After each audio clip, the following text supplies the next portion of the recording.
All right, get this. Picture yourself back in '66. You love basketball. You've got this dream of playing on the biggest stage, but everyone's telling you it's impossible. Oh, I can only imagine. What makes him say it's impossible? Well, for starters, you're up against the ultimate powerhouse team. And to top it off, you're playing in a world where, well, the color of your skin can mean the difference between getting a shot at your dream and being shut out completely. Wow, that's tough. So this isn't just some hypothetical scenario. Nope.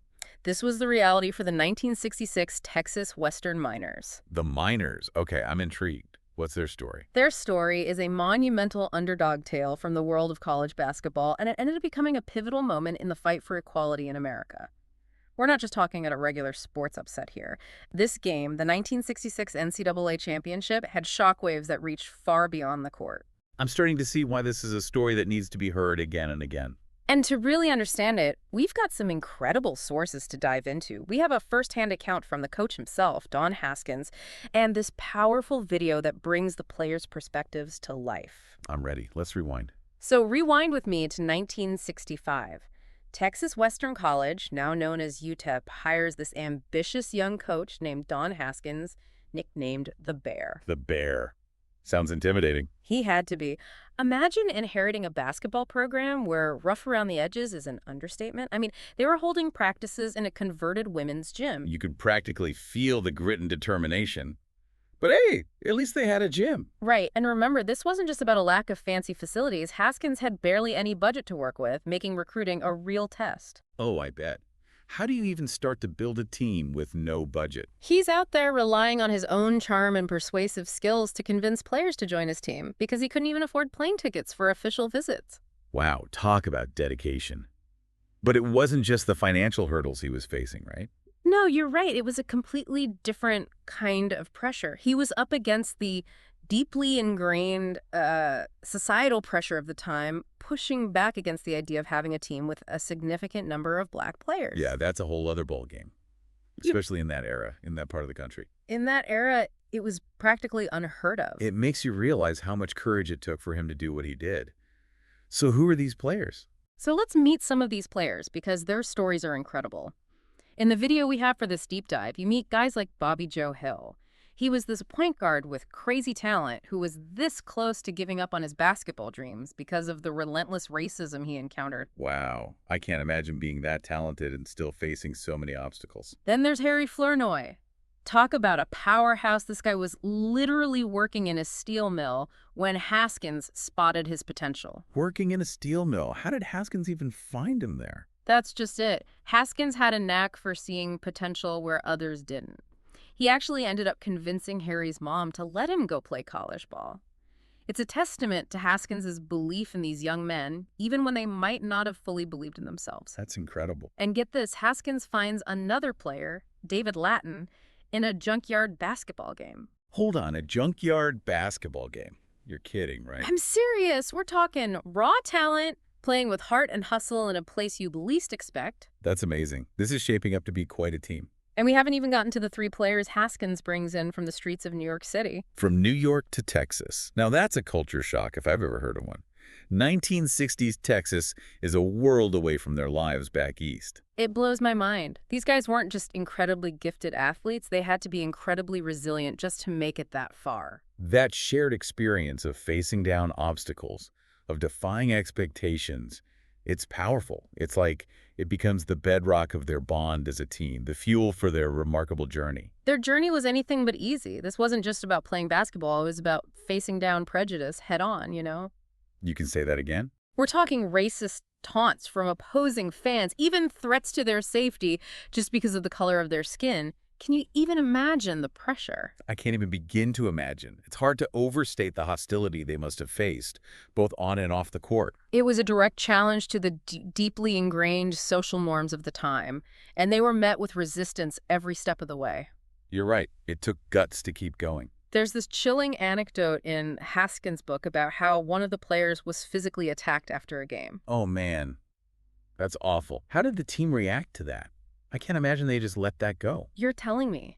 The team was ready to fight back, but Haskins called them all together. He gave them this incredibly powerful message about choosing their battles, about proving their worth through their performance on the court, not with violence. Wow. Talk about a powerful lesson in resilience. It would have been so easy to get swept up in all of that anger, to Yeah. let the hate dictate their actions. Exactly, but they channeled that energy into something truly extraordinary. It really speaks volumes about their character and the strength of Haskins' leadership. So with all that said, let's fast forward to the championship game, Texas Western versus the Kentucky Wildcats. This wasn't just your average David versus Goliath story. No, this was more like a clash of cultures, a battle for the soul of college basketball, wouldn't you say? I like a battle for the soul of college basketball. So remind us, who were the Kentucky Wildcats? They were like the epitome of establishment basketball at the time. Yeah. They were a team with a long history of success, heavily favored to win, and of course they were an all-white team. So the media must have been going crazy. What was the coverage like leading up to this game? It was astounding. Most analysts considered a Texas Western victory impossible.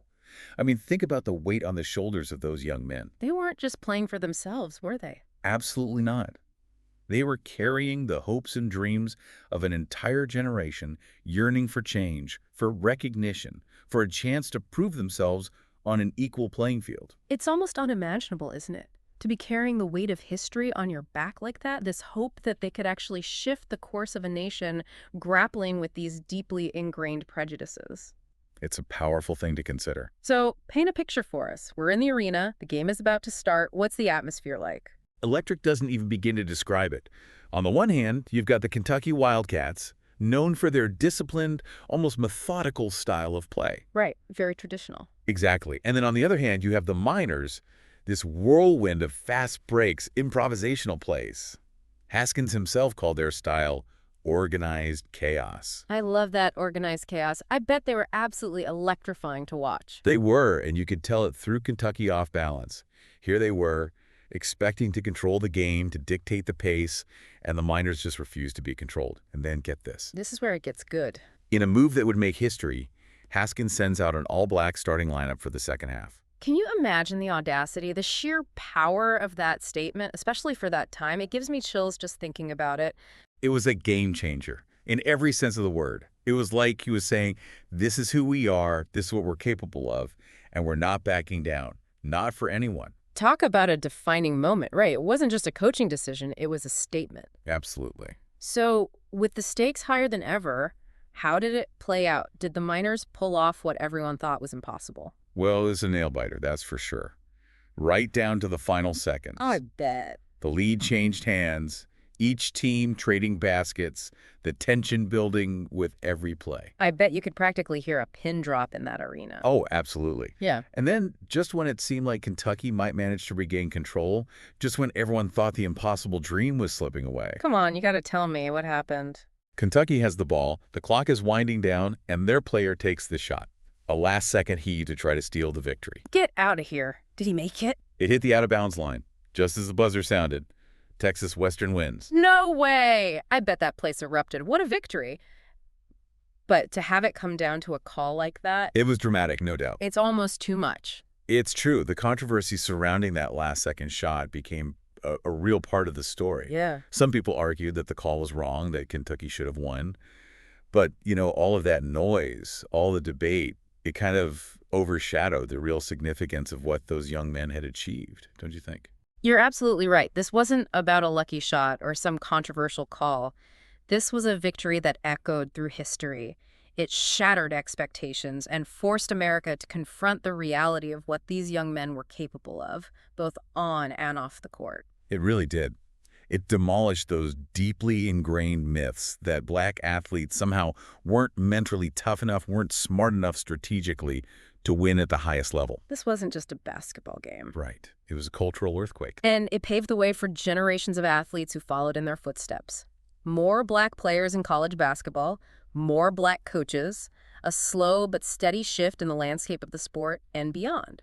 Absolutely. These guys were true trailblazers, and their victory had a ripple effect that we're still feeling today. It's honestly hard to believe that a single basketball game could have such a profound impact, It's like something out of a movie. It really is. Speaking of movies, a lot of people know this story from the film Glory Road. Which, while entertaining, did take some creative liberties. Definitely. It's still amazing to think about how these guys, these young men who dared to dream big ended up changing the world one incredible play at a time. And that's what's so important to remember. Real change often starts with ordinary people who refuse to accept the limitations placed upon them. It's about the courage to challenge the status quo, to believe in something bigger than yourself. It's about the power of resilience, the unwavering pursuit of excellence even, and maybe especially when the odds are stacked against you. After really getting to know these men through the sources we explored today, what resonates most with me, what sticks with me, isn't just their incredible talent, it's their heart.